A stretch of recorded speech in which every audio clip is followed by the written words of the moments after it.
Quand il vient, il fait des déclarations terribles qui ne peuvent pas être comprises par n'importe qui. Il dit, le Seigneur Jésus-Christ a eu plus de succès à Jeffersonville qu'à Nazareth. Vous comprenez? C'est la vérité. Parce qu'en Nazareth, il y a eu 3 morts de ressuscités. Mais à Jeffersonville, il y en a eu 7. C'est en dehors de la parole. Et la parole, vous ferez ses œuvres, vous ferez même davantage. Même davantage. C'est pourquoi aujourd'hui, oh mes bien-aimés, un mot prononcé contre la parole révélée, Son futur péché est pardonnable. un mot prononcé contre un fils de Dieu. C'est pourquoi nous devons nous respecter. Mais bien aimés, quand vous voyez quelqu'un qui a pris la parole, baptisé du Saint-Esprit, cet homme-là a la divinité sur la terre. Ne dites pas n'importe quoi contre cet homme.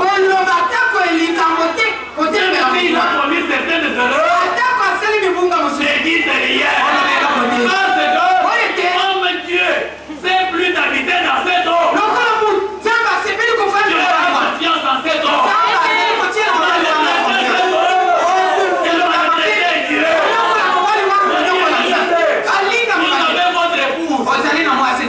Une chrétienne,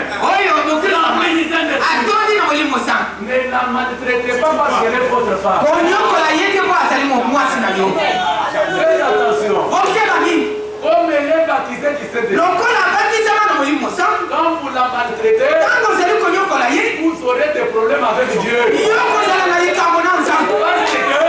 que vous êtes le chef de son corps, et Dieu est le chef de son âme. Faites attention. Ne dites pas n'importe quoi. Vous les parents, si vous avez un enfant rempli du Saint-Esprit, ne les traitez pas n'importe comment. Parce que les maltraiteurs, vous n'allez pas maltraiter un enfant. Et Dieu du ciel ne demandera des corps. Faites attention. Le vendredi, je vous ai dit, c'est lui qui touche à mes oins. Il est semblable à un homme qui introduirait son doigt dans l'œil de Dieu. Et vous savez, on ne peut pas tenter d'introduire les doigts dans l'œil de quelqu'un sans que ce dernier réagisse. Il doit réagir. Vous comprenez? Tu ne peux pas toucher à un enfant de Dieu sans que Dieu réagisse. Et quand Dieu réagit, c'est très dangereux. Un autre, si Dieu n'est pas avec lui. Mais un homme comme ça, vous devez que vous décidez. Décidez-vous immédiatement. Quand vous avez croisé un tel homme, ne traînez pas. Vous comprenez? Cet homme était convaincu. Maintenant, Jésus lui répondit. En vérité, je te l'ai dit. Si un homme n'est né de nouveau, il ne peut voir le royaume de Dieu. Jésus-Christ donna la formule d'entrée, d'adhésion dans son royaume. Vous comprenez? Comment devenir membre de l'église du Seigneur? Comment devenir membre? C'est quel verset? Verset 3. Jésus formule. Yesu apesi lolenge. Qu'est-ce qu'il dit? E alobini. Il y a quoi là-bas? Ezali na nini kuna? Si quelqu'un n'est né de nouveau, mutu soki abotami mbala na sika te. Donc la nouvelle naissance. Elingi koloba mbotama na sika. Si quelqu'un est né d'eau, soki mutu abotami na mai, il est né de nouveau, abotami na mbala na il sika. ne peut pas entrer dans le royaume de Dieu. Akoki kokota te na bokonzi na. La porte d'entrée, Lolenge kokota. c'est la nouvelle naissance. Ezali mbotama na mibali. Nicodème alobaki. Oh Seigneur. Ah kolo. Nicodème lui dit, Nicodème alobi. comment un homme peut-il naître de Dieu? Peut-il rentrer dans le sein de sa mère et naître? Ndenge nini akoki mutu akoki kobota matanga akununi akoki kozonga na libubu na mama? Jésus répondit, Yesu ayanobi. en vérité, je te le dis, Solo na yebisi yo. si un homme n'est né d'eau et d'esprit, Soki mutu abotami na mai pe na molimo, il ne peut entrer dans le royaume de Dieu. akoki kokota te na bokonzi na likolo. Là-bas, Kuna il a ajouté, akubakisaki si quelqu'un n'est né d'eau et d'esprit, abotami na mai pe na molimo. c'est toujours la formule. Ezali kaka lolenge ya kosala. Il n'a pas développé ça. Akendaki na Il a donné la formule apesi lolenge ya kosala. et il est parti. Pe akendaki. Maintenant, regardez. Watala malama. L'Esprit de Dieu, Molimo na Nzambe. oh, quand l'Esprit de Dieu travaille à moi, Tango molimo sante azali il kosala kati vient na travailler à Mandondo, Soki aye kosala na Mandondo Mandondo ne me contredira pas. Ye akotelemela Parce Nzambe qu'ici te. en moi, Soki kati na c'est l'Esprit de Dieu ezali molimo na en Nzambe. lui. Na kati na L'Esprit de Dieu, l'Esprit de Dieu confirmera la parole. ekondima liloba. Wana Un prophète mosakoli ne peut pas contredire un autre prophète. akokotelemela Le mosakoli. prophète Mosakoli se complète. kutana. Maintenant, le jour de Pentecôte, Okolo na kitela. le jour de Pentecôte, Okolo na kitela. il y a eu maintenant Ezalaki sikolo. un autre frère. Ezalaki na ndeko moko. Il y a eu, Ezalaki na là-bas c'était Jésus, kuna nde Yesu. il a déposé la formule. Atalisaki Le ndenge jour de kosala. Pentecôte, Okolo na il y kitela. a eu Pierre. Ezalaki Petelo. Écoutez, Oyo. ce n'était pas Pierre homme, Ezalaki Petelo mutu te. le même esprit Kaka molimo qui moko. avait parlé en Jésus. Oyo elobaki na Yesu. Il était parti. Jésus avait dit, Alobaki je Yesu. m'en vais et je reviendrai. Ozonga. Vous comprenez? Qu'est-ce qui était parti? Nini ekelaki? Jésus est parti Yesu akelaki. avec tout son corps Na nzoto na ye et tout mobimba. son esprit. Na molimo na ye. Quand il est arrivé, Ntango akomaki. il a pris le corps, Azwi nzoto. il l'a déposé sur le trône de grâce Atie na mwene na pour ngolu. pouvoir intercéder. Mpona kobondelaka.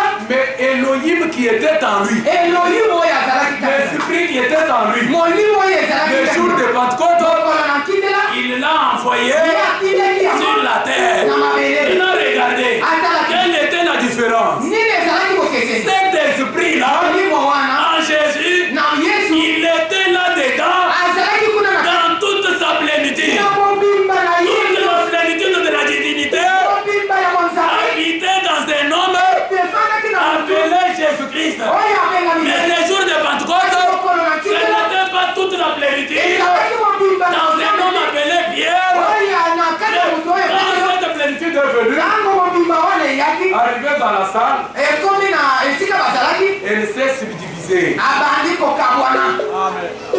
Chaque croyant Mondimi na mondimi. a reçu une portion. Azwaki ya ye eteni. Il a reçu une partie. Azwaki eteni. Et pour avoir la plénitude, Mpona kosala na mobimba. il fallait rassembler Esengelaki kosangisa. tous les croyants. Bandimi Quand nyonso. vous avez tous les croyants, Ntango bozali na tous bandimi les nyonso. corps de Jésus, Nzoto na nyonso vous ya ye. avez encore Bino bozali. toute la plénitude Na mobimba. qui était en Oyo Jésus. ezalaki kati na Yesu.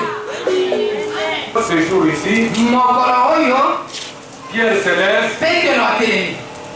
parce que vous savez qu'avant Pentecôte, Yango na Pentecote. ils avaient peur. Bazalaki nde na mobali. Ils craignaient pécher. Bazalaki kobanga Mais koteya. ce jour ici, Mokolo oyo. Pierre s'est levé. Il a prêché. Quand il a prêché, toute sa prédication était centrée sur le Seigneur Jésus-Christ. Pourquoi? Parce que Jésus-Christ, c'était lui le chef de l'église. C'était lui le chef du royaume. Qu'est-ce qu'il a dit? Quand il a prêché, les hommes ont été touchés. Ils se sont levés. Ils se sont dit, oh mon frère, que ferons-nous? Nous avons reconnu notre culpabilité. Nous avons tué le Seigneur de gloire.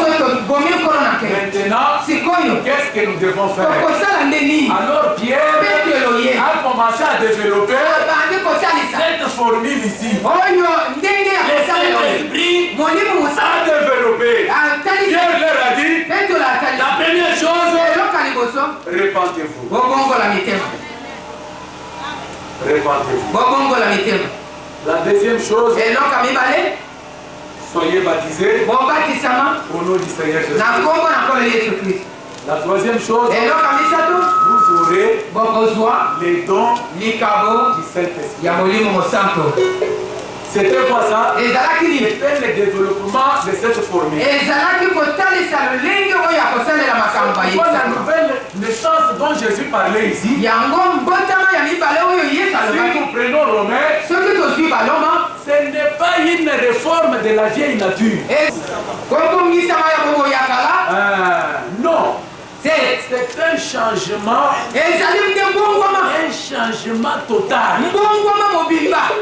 Un changement de vie. Un changement de nature. Un changement de désir. C'est pourquoi même Paul dit dans Romains, il dit ceci. Romains chapitre 6. Parce que beaucoup de chrétiens n'ont pas connu ces changements. Ils ont seulement réformé leur vieille nature. Écoutez, Romains chapitre 6 dit ceci. Dirons-nous donc, demeurerions-nous dans les péchés afin que la grâce abonde? Loin de là. Nous qui sommes morts au péché, comment vivrions-nous encore dans le péché? Ignorez-vous que nous tous qui avons été baptisés en Jésus-Christ, c'est dans sa mort que nous avons été baptisés. Nous avons donc été ensevelis avec lui par le baptême en sa mort, afin que, comme Christ est ressuscité des morts par la gloire du Père, et même nous aussi, nous marchons en nouveauté de vie. Et n'obéissez pas à ces convoitises.